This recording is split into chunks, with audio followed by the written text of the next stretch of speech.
تو ایک دن میں نے اسلام آباد تھا، میں اور میرا بیٹا سامل، تو میں نے خان صاحب کو فون کیا کہ میں اسلام آباد میں ہوں اور میں چاہتا ہوں آپ سے ملاقات ہو۔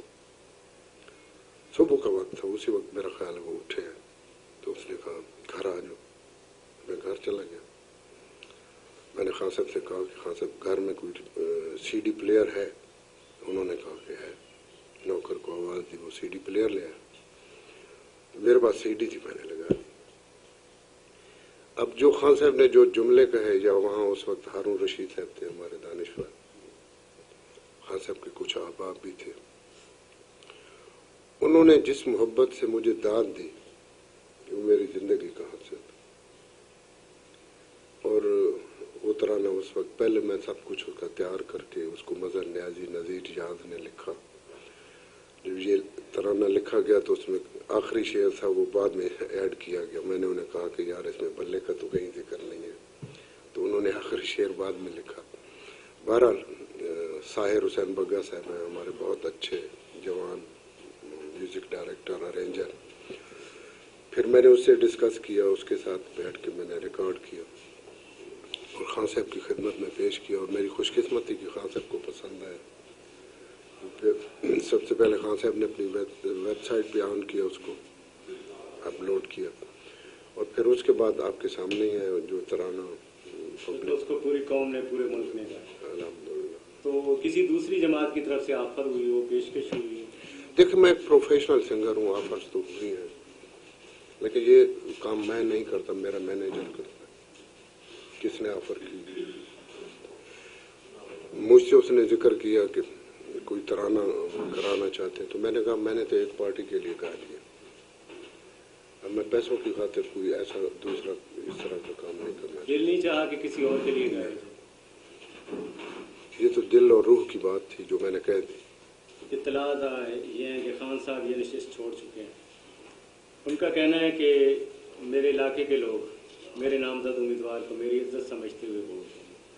آپ کا نام بھی امیدواروں میں شامل ہے۔ میں نے ابھی تھوڑی دیر پہلے عرض کیا کہ میرے ذہن میں دل میں کوئی ایسی بات نہیں ہے، لیکن بحیثیت لیڈر اگر وہ مجھے حکم کرتا ہے تو میں دل و جان سے حاضر ہوں، لیکن میرا نہیں خیال، جہاں تک میرا دل کہتا ہے، میرا خیال کہتا ہے کہ خان صاحب جی یہ سیٹ چھوڑیں گے، میں نہیں مانتا ابھی فی الحال، لیکن وہ لیڈر ہیں، کوئی بھی فیصلہ کر سکتے ہیں۔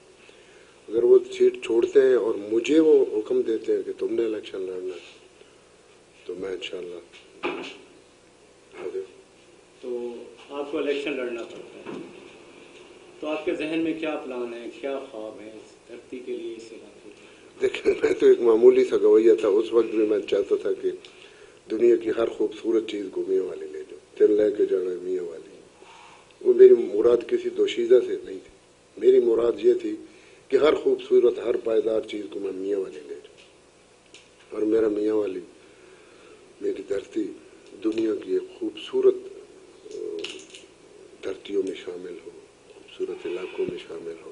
اللہ کا بڑا احسان ہے کہ اس دھرتی پہ، اس دھرتی میں میاں والی میں ایسے ایسے لوگ پیدا کیے، میاں والی کے پاس ایسے ذخائر ہیں، میاں والی کے پاس بڑا ٹیلنٹ ہے۔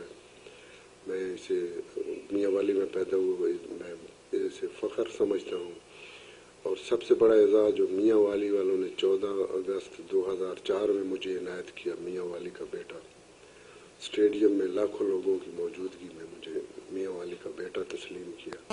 تو میرے جتنے سانس ہیں میں یہ چاہتا ہوں کہ میں اس ذمہ داری کو نبھاؤں اور اس میاں والے کے لیے کچھ بھی کر سکوں، خواہ میری جان بھی جائے۔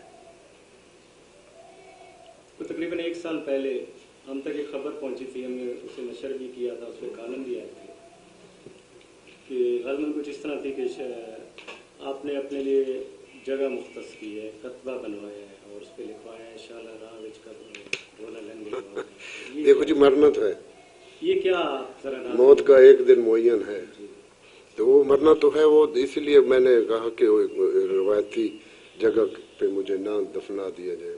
میرا بیٹا اللہ سے سلامت رکھے، یہ ہے بھائی میرا ہے، جو میرے حلقہ احباب ہیں، ان کو میں نے بتایا کہ میں نے اپنے لیے یہ جگہ مختص کی ہے کہ زندگی سانس کا کوئی پتہ نہیں زندگی کا کیڑے موڑ سے مک جاؤ۔ تو کسی یہ وقت بھی اپنی مٹی سے اپنی سرزمین سے جی وفا کا محبت رہے گا. یہ میری خوش قسمتی ہوگی اگر میں یہاں دفن ہوتا ہوں، باقی تو سارے کام اللہ کے ہاتھ میں.